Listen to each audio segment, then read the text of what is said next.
اللہ جل شانہ نے انسان کو جسم اور روح سے مرکب فرمایا ہے۔ انسان جسم اور روح کے مرکب کا نام ہے، یعنی دو چیزیں ہیں، ایک ظاہر کا انسان ہے اور ایک باطن کا انسان ہے۔ ظاہر کا انسان یہ جسم اور باطن کا انسان یہ روح ہے، اور ان دونوں میں اصل باطن کا انسان ہے۔ جسم بالکل سلامت ہوتا ہے، روح چلی جاتی ہے، کوئی اسے گھر میں رکھنے کے لیے تیار نہیں، بلکہ یہ جسم بھی اس روح کی حفاظت کے لیے ہے۔ وہ ہے تو یہ کارآمد ہے، وہ نہیں تو اس کی اہمیت ختم ہو جاتی ہے۔ بادام میں چھلکا اصل نہیں ہے، گیری اصل ہے، گیری اصل ہے۔ گیری نہ رہے تو چھلکا کوئی محفوظ نہیں رکھتا۔ ہاں، یہ چھلکا بھی اس گیری کی حفاظت کے لیے ہے۔ تو دو چیزیں ہیں، جسم ہے اور اندر کا انسان روح ہے۔ 11 مہینے جسم کے لیے کیا، رمضان کا مہینہ 100% روح کے لیے ہے۔ 11 مہینے جسم کے لیے کیا، اچھا کپڑا پہنے، اسے اچھی سواری مل جائے، اسے اچھا گھر مل جائے، اسے راحت مل جائے، اسے سکون، اس جسم کے لیے۔ تو 1 مہینہ اس کے لیے خاص طور پہ کہ روح بھی اچھا ہو جائے، باطن بھی اچھا ہو جائے، اندر کا انسان بھی اچھا ہو جائے۔ اگر یہ دونوں برابر نہ ہوئے تو زندگی میں کبھی توازن ہو ہی نہیں سکتا۔ یعنی اصل جو سوار ہے اندر کا انسان، اور جسم جو ہے اس کی سواری ہے۔ سواری تو بہت تیز رو ہو اور سوار اتنا کمزور کہ لگام اس کے ہاتھ میں پکڑی بھی نہ جا سکے تو کیا حال ہوگا اس سواری کا؟ کسی کو کچلے گا، کسی کو زخمی کرے گا، تو وہ سواری خطرہ بنے گی نا۔ جب سے اندر کا انسان صحت مند نہیں رہا، ظاہر کا جسم ہر ایک کے لیے خطرہ بنا ہوا ہے۔ نہ اس کی زبان اس کے کنٹرول میں، نہ اس کی آنکھ اس کے کنٹرول میں، نہ اس کے ہاتھ اس کے کنٹرول میں، نہ اس کے پاؤں اس کے کنٹرول میں، جہاں چاہے چل پڑتا ہے۔ سواری کسی کنٹرول میں نہیں ہے۔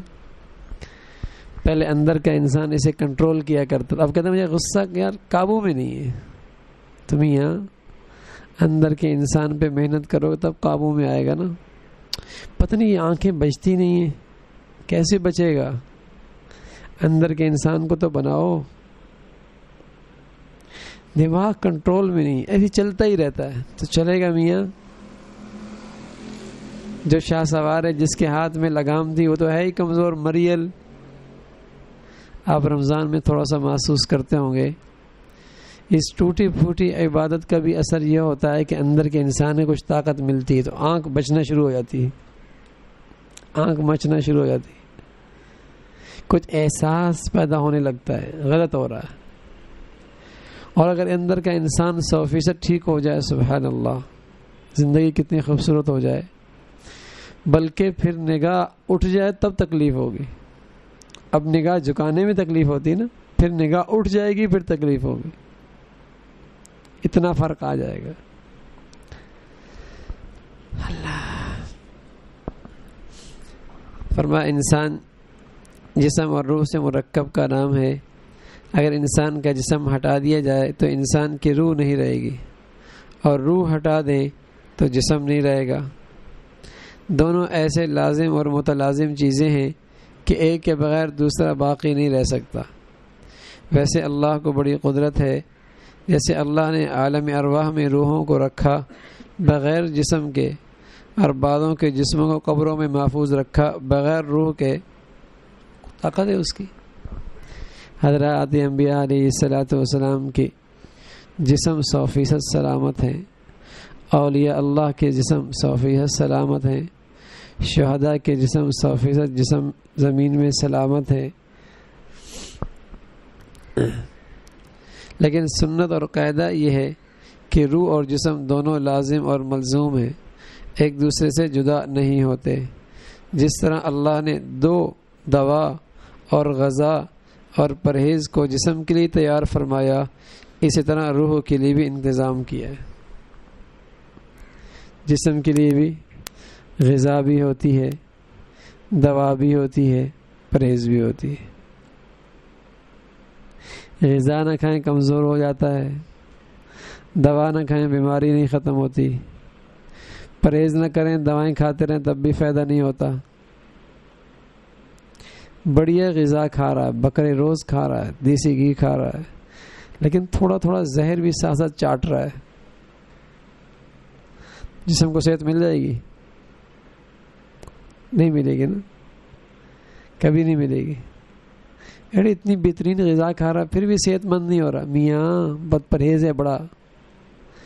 میاں تو تہجد بھی پڑھتا ہے اور روزہ بھی رکھتا ہے اور افطاری بھی شاندار کرتا ہے، سحری بھی کرتا ہے اور رمضان کے نفل بھی پڑھتا ہے، رمضان میں نفل، اور لا الہ الا اللہ کا ورد بھی کرتا ہے۔ ہاں میاں یہ سب غذائیں اپنی جگہ ٹھیک، لیکن گناہ کا زہر بھی استعمال کر رہا ہے ساتھ ساتھ، اس لیے اندر کا انسان کو صحت نہیں ملتی، اندر کے انسان کو صحت نہیں ملتی۔ اچھا، اس جسم کو پرہیز کرا دی جائے تو پھر ایک وقت آئے گا انشاءاللہ دوا کی ضرورت نہیں پڑے گی، صرف غذا ہی کافی ہو جائے گی۔ اگر اس کو پرہیز کرا دی جائے جسم کو تو پھر اسے دوا کی ضرورت ہی نہیں پڑے گی انشاءاللہ، صرف غذا سے بھی کام چل جائے گا۔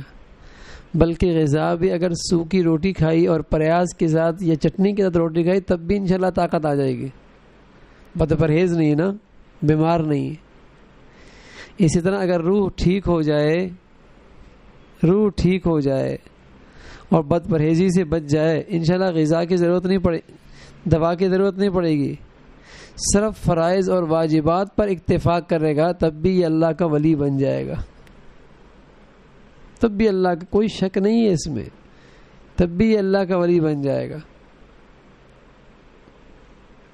ہاں اتنی طاقت ہے غذا میں، لیکن ٹھیک تو ہو اندر۔ اس وقت تو ہمیں دوا کی بھی ضرورت ہے، پرہیز کی بھی ضرورت ہے، غذا کی بھی ضرورت ہے۔ تو جس طرح جسم کے لیے تینوں چیزیں ضروری ہیں، اسی طرح اندر کے انسان کے لیے بھی تینوں چیزیں ضروری ہیں۔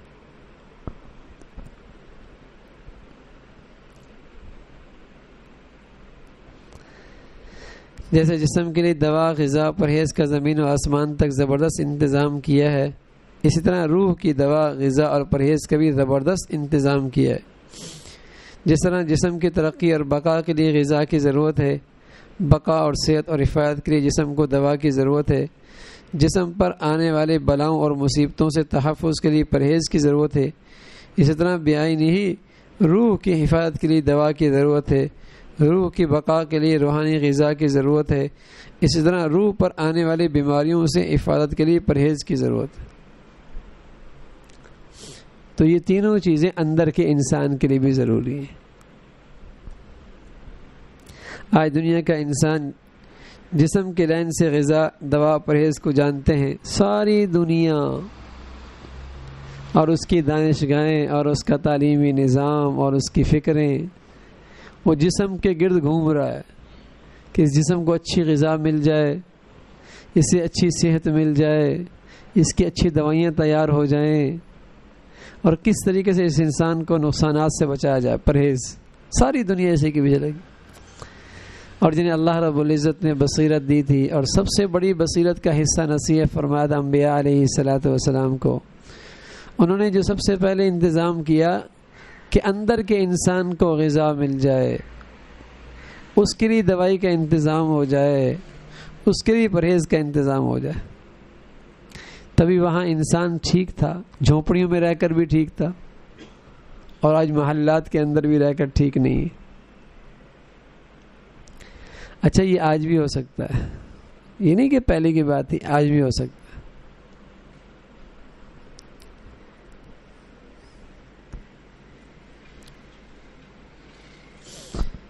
اگر روح کو مانتے ہیں تو روح کی ضروریات سے واقف نہیں ہیں یا اس کی ضرورت ہی کے منکر ہیں. واقف نہ ہونے کی وجہ اس کا نہ بیان کرنا اور نہ لکھنا ہے. آج کل اس کی ضرورت کا زیادہ اہتمام ہے، اس لیے آج دنیا جسمانی غذا اور دوا سے بھری ہوئی ہے. آج انسانوں نے جتنا جسمانی غذا کے لیے اہتمام کیا اتنا ہی روح سے اعراض کیا. آج دنیا جتنی جسم کے پیچھے لگی ہے نا، ذرا خراش آ جائے نا، خراش چہرے پہ داغ لگ جائے، اوہ نیندیں اڑ جاتی ہیں اس نوجوان کی. ابھی چہرے پہ داغ آ گیا. ہاں پتہ نہیں کتنی مرتبہ دن میں شیشے کے پاس جاتا ہے یہ، نہ جانے کتنی مرتبہ. اس کا بناؤ سنگار ہی نہیں ختم ہوتا. پتہ نہیں کتنی مرتبہ صابن استعمال کرتا ہے. تو وہ ایک مرتبہ بھی دل کے لیے صابن استعمال کرتا ہے کہ وہ بھی صاف ہو جائے دل کا داغ بھی. عجیب زندگی ہے، عجیب زندگی، بے مقصد زندگی. بلکہ میں تو حیران ہوتا ہوں، آج ہر روز کپڑے بدلنا فرض سمجھ جائے. فرض ہر روز جوڑا بدلی کرنا. ارے میاں یہ کون سا طریقہ ہے؟ ہر روز جوڑا بدلی کر رہا ہے یہ. ہاں نظافت اس کا مطلب نہیں ہے. صاف ستھرا رہنا چاہیے، روز نہا لیں آپ، لیکن کپڑے صاف ہیں اور پھر بدلی کر رہا ہے، کیا مطلب ہے؟ ذرا سی استری خراب ہو گئی نا. ہاں اتنا تکلفانہ زندگی نہ ہو. ٹھیک ہے نا. میں آپ سے نہیں کہہ رہا کہ آپ پیمند لگی ہوئی ہوں، وہ تو بڑے لوگ تھے. ٹھیک ہے نا. لیکن اس انداز کی زندگی بھی ٹھیک نہیں ہے کہ روز جوڑا بدلنا بھی ضروری. ہاں اور ہر موسم میں جوتی بدلنا بھی ضروری. ہاں اور ہر موسم میں نہ جانے کیا کچھ بدلنا ضروری. کوئی زندگی ہے؟ ہاں تو اپنی زندگی کو بے تکلف بناؤ. ہاں صاف ستھرے کپڑے اللہ کے رسول کو پسند ہیں، لیکن یہ تکلفانہ زندگی مسلمان کی شان کے خلاف ہے. ٹھیک ہے نا، مسلمان کی شان کے خلاف ہے. ہاں اندر کی فکر کرو کہ وہ روز صاف ہو. نبی علیہ الصلوۃ والسلام فرمایا کرتے ہیں میں روز نئے کپڑے پہنتا ہوں. کیا مطلب؟ میں کم از کم روز 70 مرتبہ استغفار کرتا ہوں. اللہ کا نبی کہہ رہا ہے. علماء نے لکھا ہے 70 مرتبہ گنتی مراد نہیں، اشارہ ہے کہ نبی فرما رہے ہیں کہ میں کثرت سے استغفار کرتا ہوں روزانہ. یہ صفائی ہے دل کی، یہ دل کی صفائی.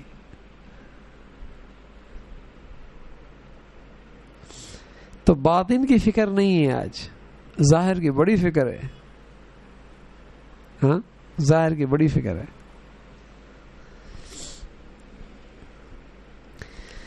جسم کے لیے حضور صلی اللہ علیہ وسلم نے اس دنیا میں دوا سازی کے کارخانے میں قائم کرنے یا اس کی تقریر اور تحریر نہیں کرائی. اللہ کے نبی سے بڑا کون روشن خیال ہوگا اور کون صاحب بصیرت ہوگا؟ آپ نے جسم کے لیے، دوائیوں کے لیے غذا کارخانے نہیں بنائے. اس لیے کہ نبی جانتے تھے اگر باطن ٹھیک ہوگا دنیا کا جسم بھی صحت مند رہے گا. اور جب سے باطن برباد ہوا ہے ہر آدمی بیماریوں کا مجموعہ بن چکا ہے. ہر آدمی بیماریوں کا مجموعہ. ہر گھر میں میڈیکل اسٹور ہے، دوائیاں بھری پڑی ہیں. کہہ لے کوئی بیمار ہوتا ہے حیرت ہوتی، بیمار ہیں. اب کوئی صحت مند ہو تو حیرت ہوتی ہے. یہاں میرے پاس تو پوری وہ فائل بن چکی ہے ٹیسٹوں کی. 16 سال سے میرے ٹیسٹ شروع ہو چکے ہیں اور اب تو 50 سال ہو گئے ہیں. 2-3 فائلیں بن چکی ہیں. انا للہ. تو پہلے نبی علیہ الصلوۃ والسلام نے باطن کو بنایا تو جسم بھی صحت مند تھا، اور باطن بگڑا ہے تو آج جسم بھی بیمار ہے. کوئی ہزاروں میں کوئی صحت مند نظر آئے. اور یہ ساری بیماریاں جو لگ رہی ہیں اندر کی بیماریاں، وہ عام طور پہ غذا کی وجہ سے نہیں لگ رہی. آج انسانوں کو انسان بیمار کر رہے ہیں. انسانوں کو انسان بیمار کر رہے ہیں. یہ اس سے ٹینشن میں ہے، اس کو اس سے ڈپریشن ہو جاتا ہے، یہ اس کو دیکھ کر پریشان ہو جاتا ہے، یہ اس کا اسٹیٹس دیکھ کر حسد میں مبتلا ہو جاتا ہے، یہ اسے دیکھ کر احساس کمتری کا شکار ہو جاتا ہے، یہ اسے دیکھ کر جسے کہہ کہ مرنے لگتا ہے کہ کیوں ہے اس کے پاس. یہ بیماریاں ہیں. تو انسان انسانوں سے بیمار ہو رہا ہے آج. اور اگر اندر کا انسان صحت مند ہو جائے، سبحان اللہ. جسم کے لیے حضور علیہ الصلوۃ والسلام نے دنیا میں دوا سازی کارخانے قائم کرنے یا اس کی تقریر اور تحریر نہیں کرائی، بلکہ اس کی طرف آپ نے زیادہ توجہ فرمائی جس کی طرف آج لوگ متوجہ نہیں ہیں۔ یہ مطلب نہیں کہ دوائی بنانا صحیح نہیں ہے، یہ بتانا مقصود ہے کہ جسم کی صحت سے زیادہ باطن کی صحت کی ضرورت ہے۔ جسم کی صحت نہ بھی میری، مر گیا تو کیا ہوا، ہمیشہ کی جنت مل گئی، مزے آ جائیں گے، اور باطن بیمار رہا اور دنیا میں جسم ٹھیک بھی رہا تو کیا ملا؟ کچھ نہیں ملا اسے۔ 20-30 سال کی زندگی ہے۔ نبی علیہ الصلوۃ والسلام فرمانے لگے کل قیامت میں ایک شخص دنیا میں اتنا صحت مند کبھی بیماری نہیں آئی اور بظاہر دنیا کے لحاظ سے ہر چیز اسے میسر، اللہ فرشتوں سے کہے گا ذرا اسے جہنم کے قریب لے کے جاؤ، پھر جب لے کے جائیں گے واپس بلائیں گے تو کیسا رہا دنیا میں؟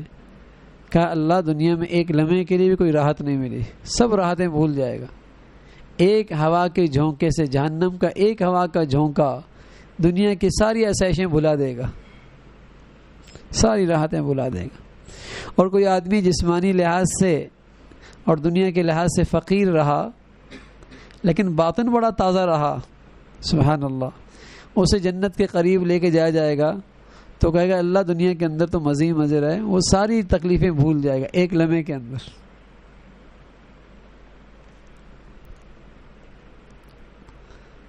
تو اصل اندر کا انسان ہے۔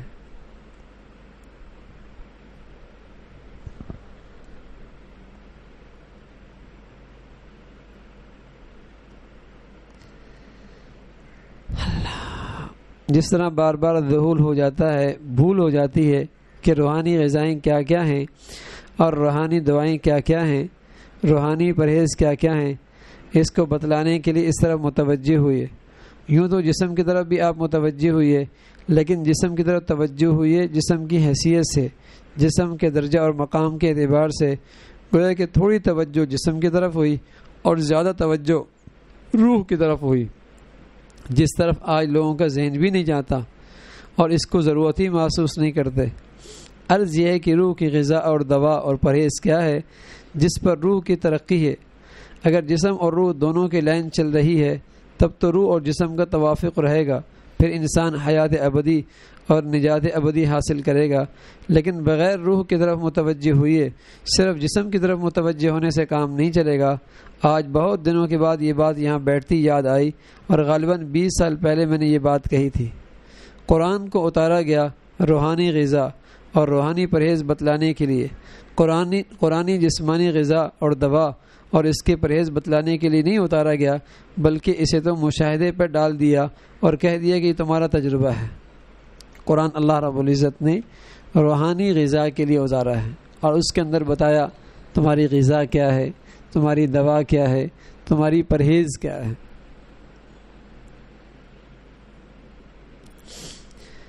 خیر، یہ تلاش کرنا کیا چیز روح کی دوا ہے اور کیا چیز روح کی غذا ہے اور کیا چیز روح کی پرہیز ہے، اس کا نکالنا بڑی بات ہے۔ لیکن اصل مجھے یہ کہنا ہے کہ ہمارے حضرت فرماتے تھے حضرت شیخ الحدیث رحمۃ اللہ علیہ کہ ذکر میں اللہ نے یہ تینوں چیزیں رکھی ہیں، اللہ کی یاد میں تینوں چیزیں رکھی، غذا بھی، دوا بھی اور پرہیز بھی۔ فرمایا ذکر یہ روح کی غذا ہے، دوا ہے اور پرہیز بھی ہے۔ ذکر میں غذا ہے، دوا ہے، علاج ہے، صحت بھی۔ جتنی بلند ہمتی اور ترقی زیادہ سے زیادہ نصیب ہوتی ہے وہ ذکر سے نصیب ہوتی ہے۔ ذکر اصل میں غذا ہے، لیکن یہ بہت سی بیماریوں کا علاج بھی بن جاتا ہے، دوا بھی بن جاتا ہے۔ یہ ذکر کرتے کرتے روح کے لیے پرہیز بھی بن جاتا ہے۔ روح صحت سے مرض کی طرف نہ جائے، اس سے پرہیز بھی ذکر سے ہے۔ تو تینوں چیزیں اس سے حاصل ہو سکتی ہیں اگر اس کا حق ادا کیا جائے۔ غذا بھی ہے، طاقت ملتی ہے، دوا بھی ہے، بیماریاں ختم ہوتی ہیں، پرہیز بھی ہے۔ کوئی آدمی اس مقدس مہینے میں توجہ سے اللہ کا ذکر کرے، یعنی قرآن کی تلاوت، سب سے بڑا ذکر اللہ کا کلام ہے، ہاں، تو خود بخود اس کی آنکھ جھکنے لگتی نہیں لگتی؟ تو کہ پرہیز بھی ہو گئی۔ پرہیز بھی ہو گئی۔ فرمایا جس طرح مائے زمزم ہے، زمزم کا پانی، اس میں یہ تینوں خاصیتیں ہیں، غذا بھی ہے، دوا بھی ہے، پرہیز بھی ہے۔ زمزم کے اندر بھی اللہ نے جسمانی لحاظ سے تینوں چیزیں رکھی ہیں، دوا بھی ہے، غذا بھی ہے، پرہیز بھی ہے۔ نبی علیہ الصلوۃ والسلام نے فرمایا زمزم کو جس مقصد کے لیے پیو گے اسی مقصد کو پورا کرے گا۔ غذا کے طور پہ پیو گے تو اللہ غذا کا کام دے گا، اس سے غذا کا کام ہوگا۔ دوا کے طور پہ پیو گے دوا کا کام ہوئے گا، اور جسے کہیں کہ پرہیز کے طور پہ پیو گے تو پرہیز بھی ہوگی۔ نبی نے دعائیں سکھائیں، اگر کوئی آدمی یہ کرتا ہے کہ اللہ بھوک لگی ہے زمزم پی رہا، اللہ بھوک مٹ جائے گی، اور یہ نیت کرتا ہے کہ دوا بن جائے، اے اللہ میرے جسم میں بیماری ہے فلاں جگہ پر اس لیے پی رہا ہوں، دوا بھی ہے، پرہیز بھی ہے، پرہیز بھی ہے، اے اللہ آج کے بعد مجھے بد نظری سے بچا لینا، ہاں آج کے بعد میرے دل کو گندے خیالات سے بچا لینا، تو پرہیز کا کام بھی دیتا ہے۔ ماء زمزم لما شرب لہ، زمزم کا پانی اس کے لیے جس کے لیے پیا گیا، جس مقصد کے لیے۔ ہاں ایک بات ہے، اس میں کوئی شک نہیں کہ گولی اگر پستول کے اندر ہو تو سامنے والا نشانہ ہو جاتا ہے، اگر گولی پستول میں ہو تو آدمی مر جاتا ہے نا، آدمی مر جاتا ہے، لیکن اس میں کچھ اور شرط بھی ہے کہ جس کے ہاتھ میں پستول ہے اس کے بازو میں طاقت بھی ہو، نشانہ باز بھی ہو۔ اگرچہ گولی میں یہ تاثیر ہے کہ اس سے آدمی مر جاتا ہے، اور پستول کی نالی میں ہو تو اس میں طاقت ہے کہ آدمی مر جاتا ہے، لیکن کیا شرط ہے کہ جو چلا رہا ہے اس کے اندر بھی طاقت ہو نا، وہ بھی نشانہ باز ہو۔ تو اس میں تو کوئی شک نہیں کہ زمزم کے اندر یہ تاثیر موجود ہے، لیکن جو زمزم پی رہا ہے اس کے اندر بھی طاقت ہو، اللہ کی ذات پہ یقین کا، اعتماد کا۔ اگر یہ پھس پھسے یقین کے ساتھ پانی پی گا تو کیا فائدہ ہوگا؟ تاثیر ہے، ذکر کے اندر بھی تاثیر ہے، اگر یقین سے اور اعتماد سے کرے گا، توجہ سے کرے گا، آداب کے ساتھ کرے گا، اس کا اثر ہے۔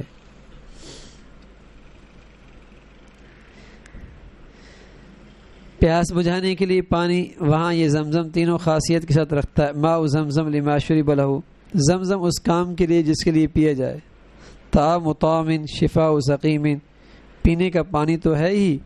ایک محدث نے جب یہ حدیث پڑھی تو انہوں نے کہا اچھا آؤ آزماؤ اس میں جسمانی طاقت کتنی ہے۔ چنانچہ 15 دن تک سوائے زمزم کے کچھ نہ کھایا نہ پیا، اور آزمائش کے لیے بیوی کے پاس بھی جاتے رہے، دوسرے بھی کام کرتے رہے، لیکن کوئی کمزوری نہیں آئی۔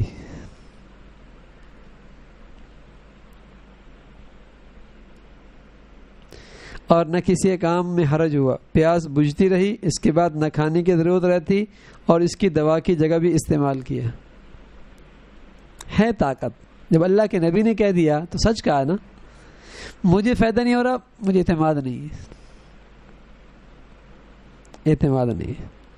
15 دن تک کچھ نہیں کیا کھایا سوائے زمزم کے، سبحان اللہ۔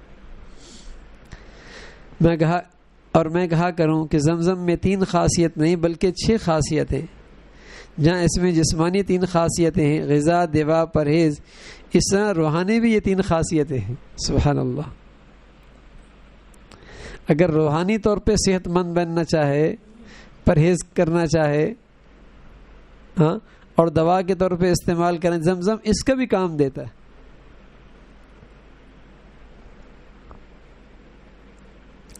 تو زمزم سے زیادہ ذکر میں خاصیت تو میں زمزم پر بیان کرنے نہیں بیٹھا، میں تو یہ کہنا چاہتا ہوں کہ جو قوت اور طاقت اور خاصیت زمزم میں خدا نے رکھی ہے، اس سے زیادہ قوت اور طاقت اور نفع اور خاصیت خدا نے ذکر میں رکھا ہے۔ زمزم تو کرامتی پانی ہے، ہو سکتا ہے بعض کو میسر ہو اور بعض کو میسر نہ ہو، لیکن ذکر ایک ایسی چیز ہے جو ہر ایک کو میسر ہو سکتی ہے۔ اگر خدا ایک سانس کو ذاکر بنا دے تو پھر کوئی لمحہ ذکر سے خالی نہیں ہو سکتا۔ ذکر کے لیے قلبی شرط نہیں، حتیٰ کہ ذکر لسانی کے لیے جو شرطیں ہیں وہ بھی ذکر کر لے تو انشاءاللہ نفع سے خالی نہیں ہوگا۔ اگر دل متوجہ نہیں بھی ہو رہا لیکن بتکلف کوشش کر رہا ہے دل کو متوجہ کرنے کی اور زبان سے ذکر کر رہا ہے تو انشاءاللہ پھر بھی ذکر اپنی خاصیت دکھائے گا۔ تو اللہ نے ہم سب پر احسان کیا ہے کہ اس نے ہمیں ایسے مقام پر پہنچا دیا جو مقام ذکر ہے۔ زمزم میں جو خاصیت ہے وہی خاصیت بلکہ اس سے زیادہ اثر تسبیح میں ہے۔ ذکر روحانی سب سے بڑی غذا ہے، اس طرح سب سے بڑی دوا روح کی ذکر ہے اور سب سے بڑا پرہیز روح کا ذکر ہے۔ زمزم کی طرف صرف روح کے لیے بھی 3 خاصیتیں ہیں، یہ بات نہیں بلکہ جسم کے لیے بھی یہ 3 خاصیتیں ہیں۔ جس طرح ذکر روح کی دوا غذا اور پرہیز ہے، اسی طرح جسم کو بھی غذا اور دوا اور پرہیز ہے۔ ہاں اصل تو ذکر سے روح کو فائدہ ہوتا ہے، لیکن طبعاً 3 فائدے جسم کو بھی حاصل ہوتے ہیں، طبعاً 3 فائدے اس کو بھی حاصل ہوتے ہیں۔ تو بھائی یہ موسم ہے اللہ کی یاد کرنے کا۔ اگر پورا 11 مہینے معمولات کی پابندی نہیں ہوئی تو اب شروع کر لیں۔ اور اللہ کی سنت ہے جس چیز کا اہتمام مقدس مہینے میں ہو جاتا ہے اللہ پھر سارے سال اس کی توفیق دے دیتے ہیں، سارے سال اس کی توفیق دیتے ہیں۔ اور اللہ کے نبی فرمانے لگے کہ اذکار میں سب سے بڑا ذکر اللہ کا کلام ہے۔ الا بذکر اللہ تطمئن القلوب، علماء نے لکھا ای الا بالقرآن، قرآن۔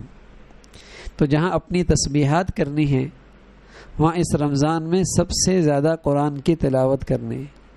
حضرت شیخ کا واقعہ تو کتنی مرتبہ سنا چکا ہوں، ہر فرمایا کرتے میں روزانہ ایک قرآن کی تلاوت کیا کرتا تھا، روزانہ۔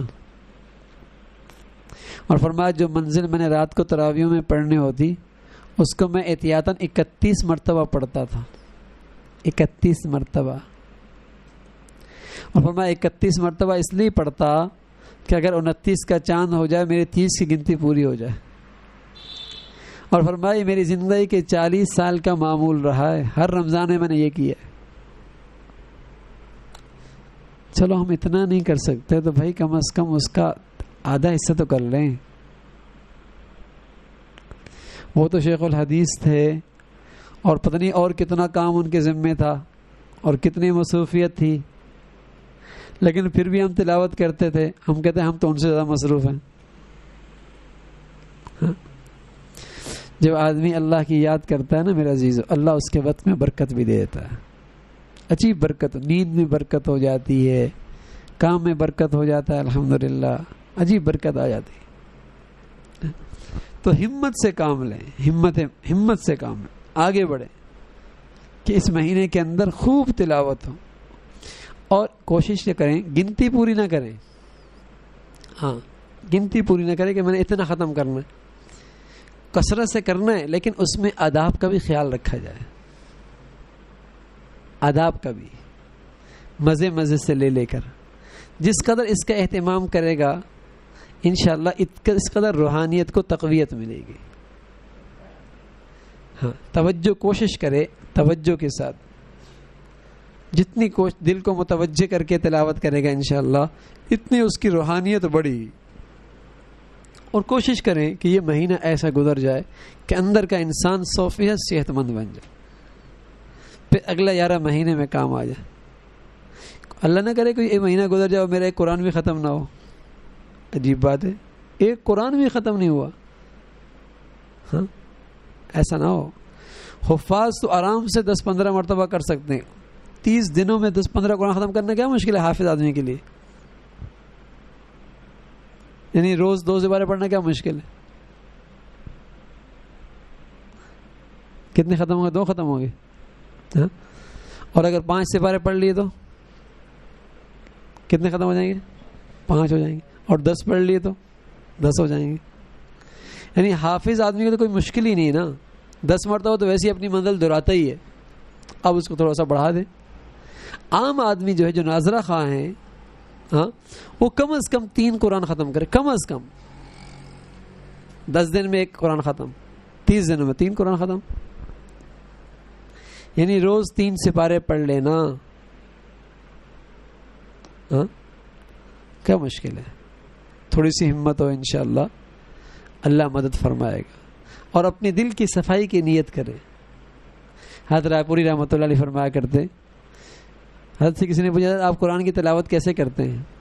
فرمایا میں جب تلاوت کرتا ہوں تو یوں خیال کرتا ہوں میں وہی درخت ہوں جس درخت کے بعد موسیٰ علیہ الصلوۃ والسلام گئے اور اس کے اندر سے آواز آ رہی تھی اللہ کے کلام کی، تو میں سوچ رہا ہوں کہ اندر اللہ کا کلام میرے اندر سے نکل رہا ہے، اس تأثر کے ساتھ اللہ کا کلام میرے اندر سے نکل رہا ہے، یا کم از کم یہ ادب ہو کہ میں پڑھ رہا ہوں تو میرا اللہ میرا کلام سن رہا ہے، یہ اللہ سن رہا ہے۔